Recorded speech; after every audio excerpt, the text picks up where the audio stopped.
નડિયાદ નગરપાલિકાએ પર્યાવરણને બચાવવા માટે મહત્વનો નિર્ણય લીધો છે। હોટલ અને રેસ્ટોરન્ટમાં પ્લાસ્ટિક કપના ઉપયોગ પર પ્રતિબંધ લગાવાયો છે। આ નિર્ણય બાદ તેનો કડક અમલ થાય તે માટે પાલિકાના અધિકારીઓએ કડક કાર્યવાહી હાથ ધરી છે। રેલવે સ્ટેશન વિસ્તારમાં દુકાનો, હોટલો અને રેસ્ટોરન્ટો પર અધિકારીઓની ટીમે ચેકિંગ હાથ ધર્યું હતું। નિયમોનું પાલન નહીં કરનારા દુકાનદારોને દંડ ફટકારીને તેમની સામે કડક કાર્યવાહી હાથ ધરવામાં આવી છે। જાહેરમાં કચરો ફેંકનાર અને લાયસન્સ ન હોય તેવા દુકાનદારો સામે પાલિકાની ટીમે કડક એક્શન લીધા છે।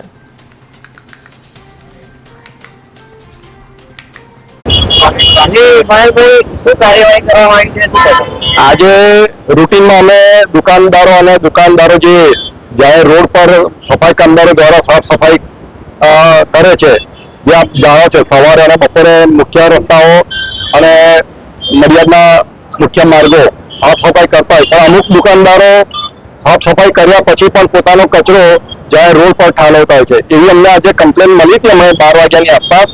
અને અત્યારે જે રેલવે સ્ટેશનની બાજુમાં જે નવું કોમ્પ્લેક્સ થયું ત્યાં અમુક દુકાનદારો જાહેર રોડ પર કચરો નાખતા હતા અને લાયસન્સ વિના ધંધો કરતા હતા। એટલે અમે અત્યારે દુકાનો બંધ કરાવી છે। જ્યાં સુધી એ લોકોના લાયસન્સ ના આવે ત્યાં સુધી ધંધો કરવાનો નથી, એ લોકોને જણાવી દીધું છે। અને ભવિષ્યમાં પણ આવા દુકાનદારો કે લાયસન્સ નહીં હોય, નડિયાદ નગરપાલિકાને કે ફૂડ લાયસન્સ વિના ધંધો કરતા હશે અને પકડાશે તો એના પર આકરા પગલાં લેવામાં આવશે।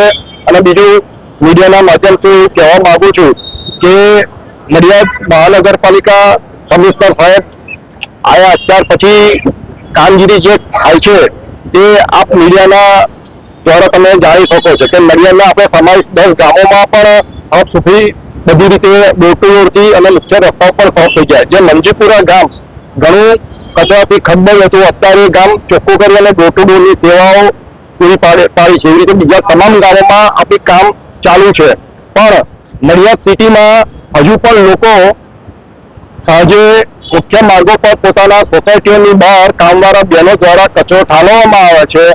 પણ તમારા મીડિયાના માધ્યમથી અપીલ કરું છું કે જે પણ કામદાર સોસાયટીની બહાર કામ કરતા કચરો બહાર નાખતા હશે, હોસ્પિટલો વાળા હશે કે દુકાનદારો હશે, જે પણ પકડાશે તે માલિકની જવાબદારી ગણી અને જે કામદાર બહાર રોડ પર કચરો ઠાલવવા આવ્યો છે અમે એને પકડી અને કોના ઘરેથી આવ્યો છે કે કોના હોટલમાંથી આવ્યો છે, કોના દવાખાનામાંથી આવ્યો છે તે જાણી અને જે તે વ્યક્તિ પર અમે આટલા પગલાં ભરવાના છે। અને તમારા માધ્યમથી અમે જણાવીએ છીએ કે જે પેપર કપ છે ચા પીવાના એ અમદાવાદમાં જે બંધ થયા એ પોલિસી પણ અમે ટૂંક સમયમાં લાવી રહ્યા છે। એટલે દુકાનદારોને વિનંતી કરું છું કે જે પેપર કપનો ઉપયોગ ઓછો કરો, જેથી આપણું ગામ ચોખ્ખું રહે।